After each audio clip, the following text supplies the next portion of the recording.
গ্লোকোমার রোগ কি এবং চোখের চাপ বলতে আমরা আসলে কি বুঝি যদি একটু বলতেন। গ্লোকোমা রোগ হচ্ছে চোখের চাপ যদি বেড়ে যায় তাহলে চোখের পেছনে যে নার্ভটা আছে সেই নার্ভটাকে নষ্ট করে ফেলে তখন আমরা আর দেখতে পাই না।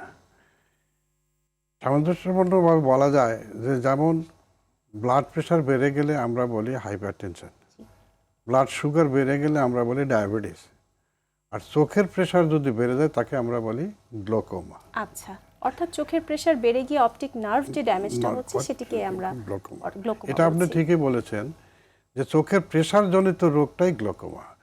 আমাদের মধ্যে অনেকে বলে নর্মাল টেনশন গ্লোকোমা, সেটা আমি বিশ্বাস করি না। কারণ কি? কারণ হচ্ছে যে গ্লোকোমার মানে চোখের প্রেশারের একটা রেঞ্জ আছে 10-এর থেকে 20। দেখা গেল কি যে 18তেই একজনের অপটিক নার্ভ নষ্ট হয়ে যাচ্ছে, তাহলে বুঝতে হবে যে ওই লোকটার ওই 18ই হচ্ছে তার জন্য উচ্চ বেশি প্রেশার। অনেক ধন্যবাদ স্যার আপনাকে।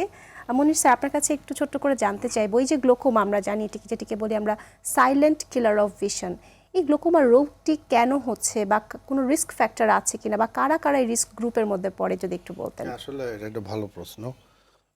আমরা যদি আসলে রিস্ক ফ্যাক্টরগুলি জানতে পারি তাহলে কারা এই গ্লুকোমার জন্য রিস্কে আছে সেটা আমরা ভালোভাবে বুঝতে পারবো।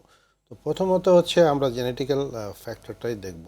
তো এটা বিভিন্ন স্টাডিতে দেখা গেছে যে ফ্যামিলিতে গ্লুকোমা পেশেন্ট আছে, আচ্ছা, ওই ফ্যামিলি মেম্বারদের যে ফ্যামিলিতে গ্লুকোমা নেই তাদের থেকে তারা 10 ভাগ রিস্কে থাকে। আচ্ছা, তো এটা একটা অর্থাৎ ফ্যাক্টর। ফ্যামিলিয়াল ডিজিজও বলা যায়।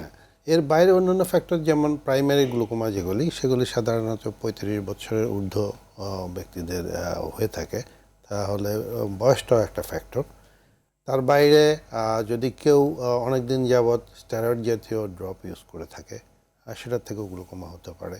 চোখে যদি কোনো ব্যথা পেয়ে থাকে, চোখের ভিতরে যদি কোনো প্রদাহ, আমরা যেটাকে ইউভেটিস বলি, এই ধরনের কোনো ডিজিজ থেকে থাকে সেখান থেকেও হতে পারে। আচ্ছা, আর এর বাইরে আমরা সাধারণত চশমা পরি।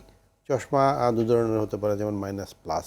যারা মাইনাস চশমা পরেন তাদের এক ধরনের গ্লুকোমা হতে পারে, যারা প্লাস ব্যবহার করেন তাদের এক ধরনের গ্লুকোমা হতে পারে। অর্থাৎ বিভিন্ন কারণেই আসলে গ্লোকোমা হয়, চোখের গঠনগত কারণ, পারিবারিক কারণ, বিভিন্ন মেকানিজমে হতে পারে। অনেক ধন্যবাদ স্যার আপনাকে।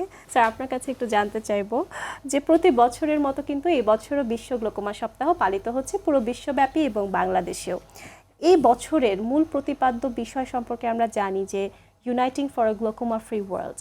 এই বিষয়টি সম্পর্কে যদি একটু বিস্তারিত বলতেন এবং আপনাদের গৃহীত পদক্ষেপ সবগুলো যদি একটু বলতেন।